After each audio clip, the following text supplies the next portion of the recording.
vous travaillez dans quel... Alors moi je travaille... Au département des Yvelines, on pense qu'une vie bien remplie, c'est avant tout une belle vie perso et boulot.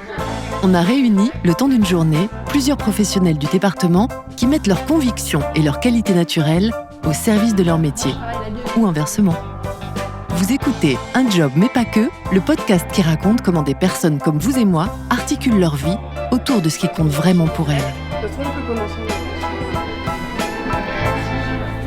Bérénice, c'est à toi. Bonjour Bérénice. Bonjour. Tu fais quoi dans la vie ? Alors, je suis téléconseillère au département des Yvelines pour le service autonomie. Et la relation usagée ? Oui, la relation usagée. Alors, un usager, c'est une personne qui s'adresse au service public pour qu'on puisse répondre à ses attentes et ses besoins. On parle de toi dans ton travail et dans ta vie de tous les jours comme quelqu'un qui a une joie de vivre extraordinaire, qui contamine tout le monde. Alors, c'est vrai que j'ai une joie de vivre communicative.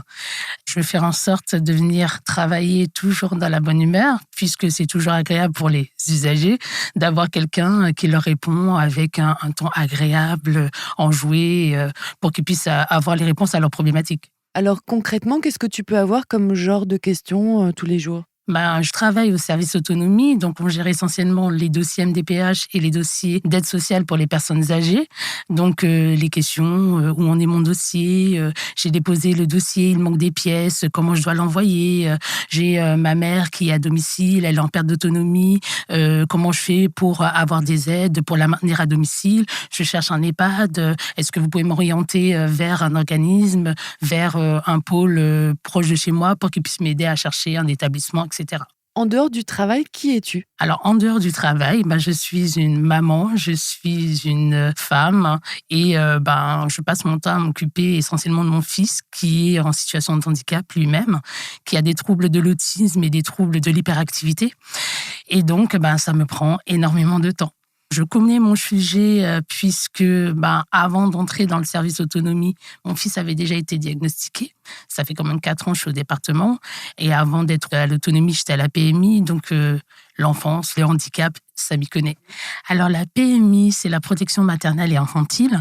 C'est un service public qui est là en fait pour offrir un suivi médico-social pour les personnes avec des moyens qui sont plutôt réduits, puisque c'est un service qui est pris en charge par la sécurité sociale.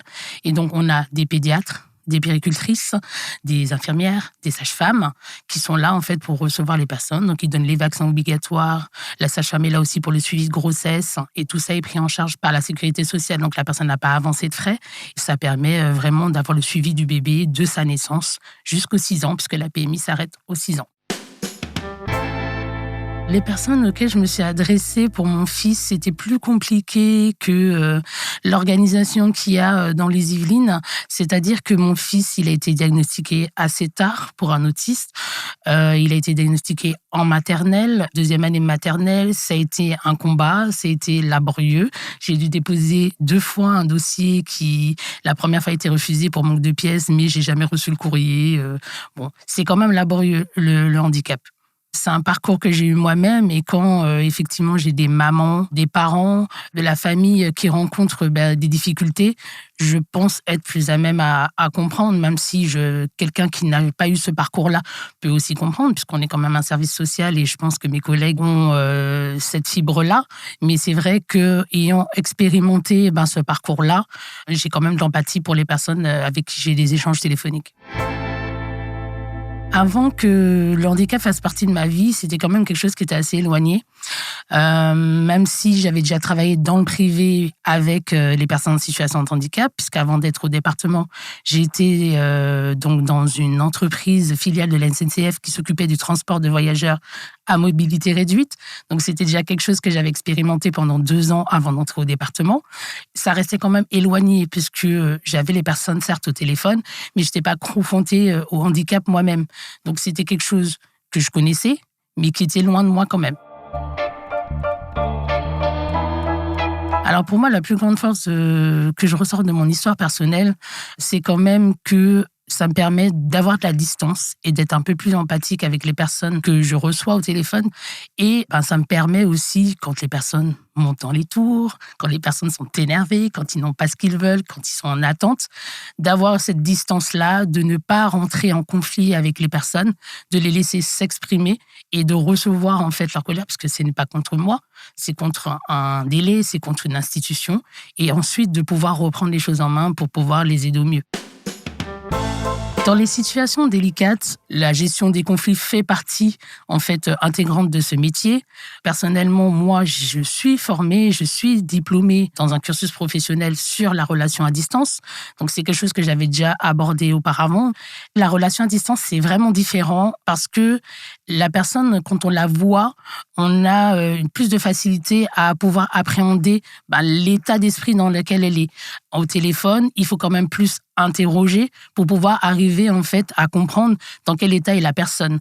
La personne, quand on ne nous voit pas, elle a tendance à plus se libérer, à dire les choses beaucoup plus crûment, si je peux dire, à être moins patient. Et donc, c'est quelque chose qu'il faut gérer plus que quand on est en face à face. Après, c'est vrai qu'en face à face, chose que j'ai déjà faite, on a la personne en face de soi. Quand les personnes s'énervent et tout, on a plus de mal à avoir du recul qu'au téléphone. On peut dire que j'ai développé un instinct de la relation à distance et puis ça vient avec l'expérience en fait. Ce qui me plaît plus dans mon travail aujourd'hui, c'est d'aider les personnes et qu'à la fin de mon appel, la personne, en fait, elle a eu la réponse qu'elle attendait ou en tout cas, elle a l'impression que j'ai écouté, j'ai bien entendu et qu'elle va bien être prise en charge. Et quand elle raccroche, elle est contente, elle est satisfaite, elle est contente du service. Et je pense que c'est d'autant plus important dans la fonction publique puisque depuis quelques années, on a quand même une mauvaise image. Je suis heureuse aujourd'hui dans mon travail, mais je suis quelqu'un en fait qui aime beaucoup bouger, apprendre des nouvelles choses et pouvoir expérimenter des nouvelles choses. Donc là, ça fait 2 ans que je suis dans l'autonomie. Je suis toujours heureuse dans mon travail, mais je pense avoir des aspirations pour voir de nouvelles choses, pour expérimenter un nouveau métier, puisque téléconseillère, c'est quelque chose que je fais depuis 6 ans maintenant, et j'aimerais bien peut-être expérimenter quelque chose de plus technique, peut-être moins en relation avec les usagers, mais plus en relation avec le traitement des dossiers, puisque en étant au premier niveau, j'ai toujours quand même le petit regret que, au final, quand j'ai fini mon appel, que j'ai fait ce que j'ai à faire, je ne connais pas la suite donnée au dossier.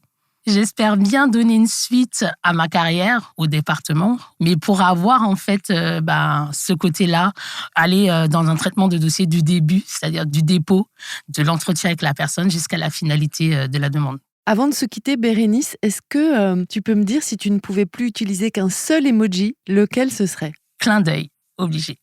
Merci. Merci à vous.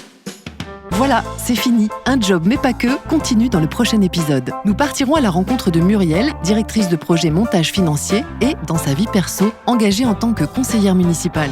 Je suis assistant familial depuis 14 ans. Je suis présidente du comité de quartier. Je suis vraiment un passionné de cuisine. Je suis coordinatrice logistique. Papa et papy. Community et content manager au département des Yvelines. Je suis maman de 2 enfants. Je suis photographe. Peut-être que je suis simplement moi. Si vous avez aimé cet épisode, partagez-le et mettez des étoiles.